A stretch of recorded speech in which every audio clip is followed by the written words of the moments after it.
తిరుపతి సభలో జనసేన అధినేత పవన్ కళ్యాణ్ కామెంట్స్ తో ఏపీలో రాజకీయం వేడెక్కింది. పవన్ వ్యాఖ్యలపై టీడీపీ, బీజేపీ, కాంగ్రెస్ నుంచి కౌంటర్లు మొదలయ్యాయి. పవన్ వ్యాఖ్యల్ని స్వాగతిస్తూనే ఎదురుదాడికి దిగారు. పవర్ పంచ్లు పేల్చారు. తిరుపతి సభలో పవన్పై ఏపీ సీఎం చంద్రబాబు స్పందించారు. తాను ఏ విషయంలోనూ రాజీ పడలేదన్నారు చంద్రబాబు. ప్రత్యేక హోదా విషయంలో రాజీ పడే ప్రసక్తే లేదన్నారు. తాను ఎవ్వరికీ భయపడడం లేదన్నారు. ఆనాటి అపోజిషన్ లో ఉండే వెంకయ్యనాయుడు గారు, అరుణ్ జైట్లీ గారు పోరాడి ఆ రోజు అందరూ కలిసి ప్రత్యేక హోదా కూడా ఒప్పుకున్నారు. మీరు ఇవన్నీ చూస్తే నేను ఏ రోజు రాజీ పడలేదు, రాజీ పడను. ఎందుకంటే నాకు వెసులుబాటు ఇస్తే ఇంకా బ్రహ్మాండంగా పనులు చేసి మీకెవ్వరికి ఇబ్బంది లేకుండా చేయడం కోసం ముందుకు పోతున్నాను తప్ప ఇంకోటి కాదు. నేనేదో భయపడుతున్నానని నేను నా జీవితంలో ఎవ్వరికీ భయపడలేదు. ఇంతవరకు చరిత్రలో భయపడే సమస్య లేదు.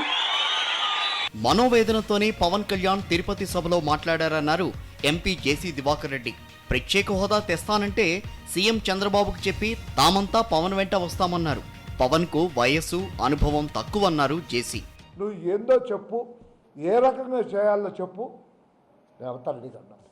తెలుగుదేశం వాళ్ళు, తెలుగుదేశం పార్టీకి ఉన్నటువంటి ఎంపీలందరూ కూడా మేము రెడీగా ఉన్నాం. నాకు అర్థం కాదయ్యా, నీకు వయస్సు తక్కువ, అనుభవము తక్కువ.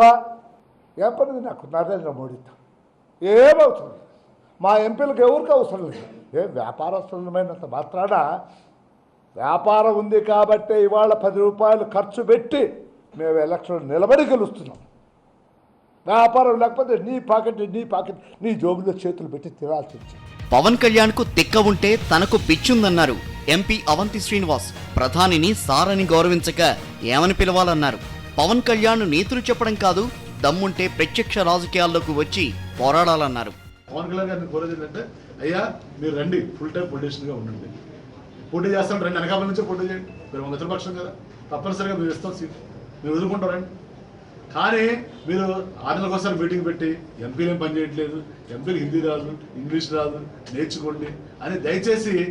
ఎంపీలు అంటే ఒక 20 లక్షల మంది ఓట్లేస్తే గెలిచినటువంటి ఎంపీలు కాబట్టి తప్పనిసరిగా దయచేసి మీరు ఎంపీలను కానీ ప్రజాస్వామ్య వ్యవస్థను కానీ కించపరిచే విధంగా మాట్లాడొద్దని, రాబోయే రోజుల్లో మీరు ఎలాంటి కార్యాచరణ రాష్ట్ర ప్రజల కోసం మీరు పెట్టినా కూడా తెలుగుదేశం పార్టీ కానీ ఎంపీలు కానీ తప్పనిసరిగా మరి మీతో ఉండి పోరాటానికి, మీకంటే ముందుండి పోరాటానికి కూడా గత 2 సంవత్సరాలు చేస్తున్నాం. ప్రత్యేక హోదా కోసం పవన్ కళ్యాణ్ జాతీయ స్థాయిలో ఉద్యమిస్తే మద్దతు తెలుపుతామన్నారు ఏపీ మంత్రి గంటా శ్రీనివాసరావు.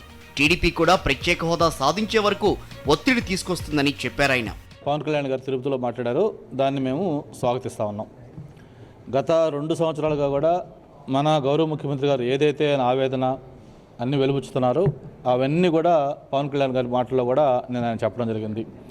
ఖచ్చితంగా రాష్ట్రానికి స్పెషల్ స్టేటస్ కావాలి, స్పెషల్ స్టేటస్ వచ్చే విధంగా అన్ని రకాల ప్రయత్నాలు కూడా ముఖ్యమంత్రి గారి దగ్గర నుంచి, కేంద్ర మంత్రుల దగ్గర నుంచి, ఎంపీల దగ్గర నుంచి అందరం కూడా చేయడం జరుగుతూ ఉంది. దాని మీదనే పవన్ కళ్యాణ్ గారు కూడా చాలా స్పష్టంగా ఈ రాష్ట్రానికి ఖచ్చితంగా మనకి స్టేటస్ కావాలి, దానికోసం అవసరమైతే ఉద్యమం చేస్తా అన్నారు. రాష్ట్ర ప్రయోజనాల కోసం, రాష్ట్ర అభివృద్ధి కోసం రాజకీయాలు పక్కన పెట్టి అందరూ కూడా చేయి కలిపి పనిచేయాల్సిన సమయం ఇది. 2 ఏళ్ల తర్వాత హోదాపై పవన్ కళ్యాణ్ స్పందించడాన్ని స్వాగతిస్తున్నామన్నారు కాంగ్రెస్ సీనియర్ నేత సి రామచంద్రయ్య. ఆయన ప్రజల్లోకి రావడం సంతోషకరమని, హోదా విషయంలో బీజేపీ, టీడీపీ విఫలమయ్యాయని అన్నారు.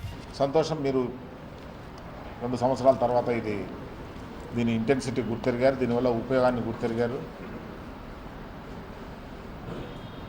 మీరు రావటం మా అందరికీ సంతోషం.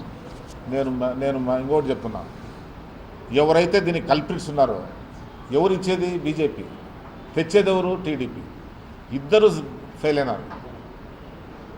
తెచ్చేది ఎవరు, ఇచ్చేది ఎవరు, ఈ 2 పార్టీలు మీరు వాళ్ళతో కలిసి వాళ్ళని భుజాన వేసుకొని మోసినటువంటి పార్టీలు. ఏపీని ఏ విధంగా ఆదుకోవాలో కేంద్రం కసరత్తు చేస్తోందని అన్నారు బీజేపీ ఎంపీ కంభంపాటి హరిబాబు. కేంద్రం రాష్ట్రానికి సహాయం అందిస్తుందన్న నమ్మకం తనకుందని అన్నారు ఆయన.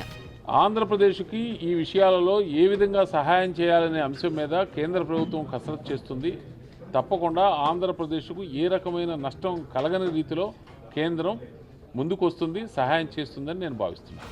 మొత్తం మీద తిరుపతి బహిరంగ సభలో పవన్ కామెంట్స్ పై బీజేపీ, టీడీపీ ఎదురుదాడికి దిగాయి. మరి ఈ వ్యాఖ్యలపై పవన్ ఏ విధంగా స్పందిస్తారు?